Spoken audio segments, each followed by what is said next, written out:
We are at Bengaluru's Shivajinagar Bowring Hospital. Yesterday night, a heartbreaking tragedy has unfolded.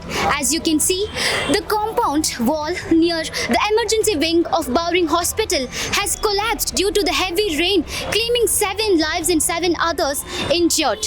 Among the deceased are 3 from Bengaluru, 2 from Kerala, 1 from Assam, 1 from Bihar. This incident has left the people in shock. The President of India, Draupadi Murmu, Vice President of India, C.P. Radhakrishnan, has expressed deep grief and condolences. Prime Minister of India, Narendra Modi, has expressed his deep sorrow and condolences and announced 2 lakh rupees ex gratia and 50,000 for the injured. And also, Karnataka Chief Minister Siddaramaiah has visited the spot, inspected the site, has announced immediately he announced 5 lakh rupees ex gratia for the deceased. According to the report, the deceased bodies after the post-mortem were handed over to their relatives. So viewers, the India's Meteorological Department has issued yellow alert for coming 3 days as there will be continuous rain. So stay safe. Let us talk to the eyewitness that were present yesterday during the incident happened. देखिए, मैं कल इधर से जाने वाला था, जैसा बारिश हुआ मैं रुक गया। 5:30 बजे ये दीवार कोलैप्स हुई, 7 आदमियों की मौत हुई इसमें। 3 बेंगलुरु के, 1 यूपी, 1 आसाम और 2 केरला के। इतना एक अंदर गए, कैजुअलिटी में गए, एडमिट करे, जो भी था प्रॉब्लम वो सब सॉल्व कर, अभी मार्चरी में था, उन्होंने जो भी थे उनके ले गए।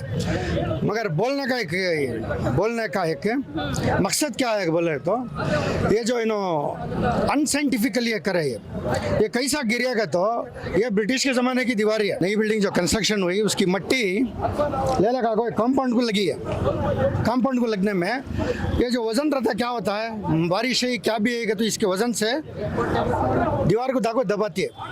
ये टेक्निकली है, क्या भी बड़ा साइंटिफिकली क्या भी बात नहीं है। ये दबाने से ये दीवार गिर गई।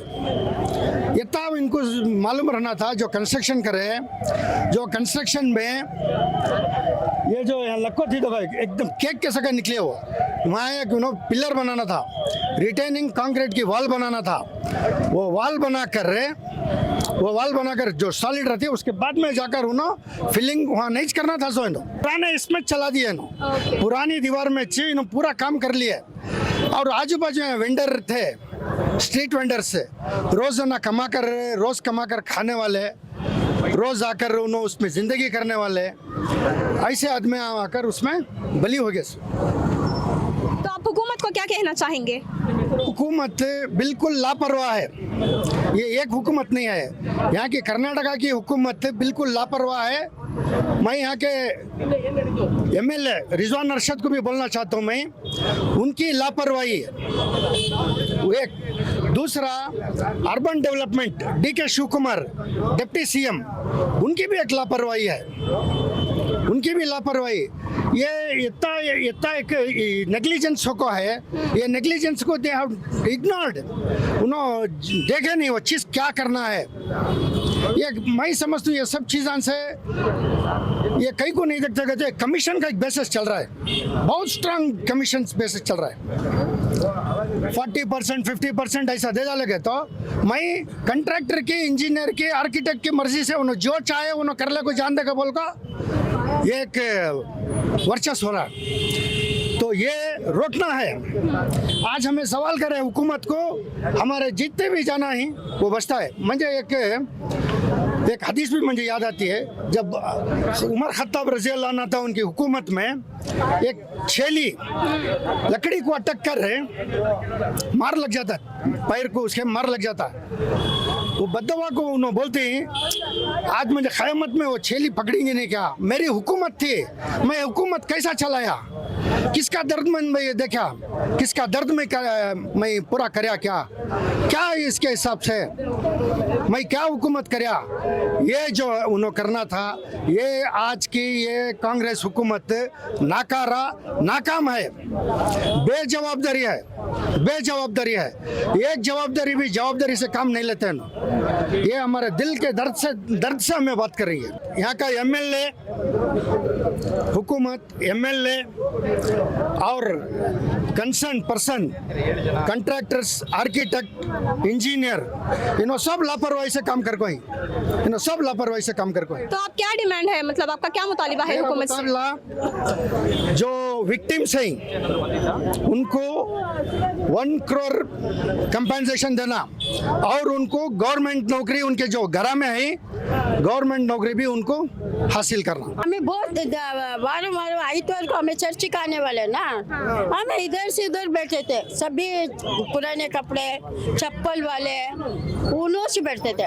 बहुत मुसलमान अच्छे रहते थे वहाँ।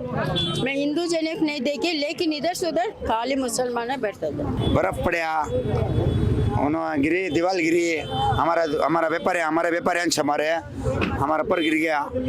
हमें क्या भी कर नहीं सकते। क्या बोला? हमें क्या भी नहीं। बर्फ पड़ा, बारिश पड़ा, वो एक मुस्लिम लेडीज खड़ी थी छत लेने के लिए, ना वो खड़ा क्या गिर गया। जब मैं शाम में बारिश पड़ा की, वो टेम्पो लगभग कम से 40 से 50 मिनट में खड़े थे, पब्लिक खड़ी थी, उसमें दुकाना वाले भी थे बारिश में। हाँ क्या वो टेम्पो क्या बारिश टेम्पो इससे पहले भी 1 साल पहले कंप्लेंट गई थी। अच्छा, इधर सोशल वर्कर भी कंप्लेंट करते हैं, एनजीओ वाले भी कंप्लेंट करे थे, कौन भी एक्शन नहीं लिए। अब ये जो हॉस्पिटल बने, इसकी वाल इनको बने, अब ये टुकड़े में जो वाल का कंडीशन है, ये कंडीशन को पहले भी अप्लाई करे थे और कंप्लेंट भी करे थे। कंप्लेंट करने में क्या हुआ, वहाँ से क्या भी एक्शन नहीं हुआ। अब जस्ट 1 ईयर गए साल में भी जो बारिश गया था, उस टाइम पे भी कंप्लेंट की, तो वो टाइम पर वाल जरा क्रॉस हो लगी थी, कौन भी सुने नहीं बात। उस पर से जरा मट्ठी अलग पूरा ढकल लगी, वाल उसमें गिरी। अब अन्यालय में इसमें 7 जन चले गए अन्यालय। अब एमएलए क्या कर रही, हमें जो मरको ही आदमियों को 5 लाख रुपए कंपनसेशन करते हुए दे रही। 5 लाख रुपए इंसान की वैल्यू होती है क्या? वो इंसान फिर वापस आता क्या? नहीं बोलो तुम्हें चाहिए 5 साल जो 5 लाख रुपए मिल रही की, वो 5 लाख रुपए वो इंसान वापस आता क्या? बोलो भैया। अब हमें बोलती, हमें अब कांग्रेस वाले पूछे तो बोलती नहीं, बीजेपी वाले के इसमें बन को गए बोलती। अब बीजेपी वाले के राज में आता नहीं, कांग्रेस वाले बन को गए बोलती। सिर्फ इंसान की वैल्यू 5 लाख रुपए रखी, क्या भी इंसान की वैल्यू नहीं है। इनको पूछे तो उनको पूछे तो इनको बोलती है। आखिरी कब तक ये फैसला चलता? जब कंप्लेंट जाको भी एक्शन नहीं ले रही तो इन्हें क्या करना है गवर्नमेंट को? ये यहाँ को एक नहीं, कई ऐसी एरिया सी जहाँ पुराने पूरे वॉल सी बहुत जगह कंप्लेंट जाको ही, मगर कौन भी एक्शन नहीं ले रहा। पूछे तो कभी कोई ऑफिसर नहीं मिलता, या तो कोई मिनिस्टर नहीं मिलता, या तो कोई एमएलए नहीं मिलता। एमएलए तो टाइम नहीं मिलता देने के उससे, बात करने से। कोई एक में आदमी लेता है, एरिया की प्रॉब्लम है, जब एमएलए को मिलेगा तो एमएलए के पास टाइम नहीं होता पब्लिक से मिलने का उससे। जब वोट होना को तो पूरे आती सबका वोट होना को, एक आदमी को आज पानी का क्या वक़ा है। आज अन्य 7 जानन चले गए यहाँ, उसमें मासूम से 3-4 बच्ची भी थी, जख्मी होगी। वो बच्चे का क्या कसूर मैडम? जब इन्हों करप्शन कर रही है पूरे मिल को, वो बच्चे का क्या कसूर हो? जब कंप्लेंट जाको भी एक्शन नहीं ले रही तो फिर किसकी फॉल्ट है? क्या सामने को न्यूज चैनल के सामने आपको 5 लाख रुपए कंपनसेशन देती है हमारी सरकार, बोलते हो 5 लाख रुपए वो इंसान वापस आता नहीं, उनका घर का वो मेंबर वापस आता नहीं। जरूरी तो इनको शर्म है क्या? जब इन्हों कंप्लेंट लगा एक्शन नहीं लेते, इनको फायदा क्या? इन्हों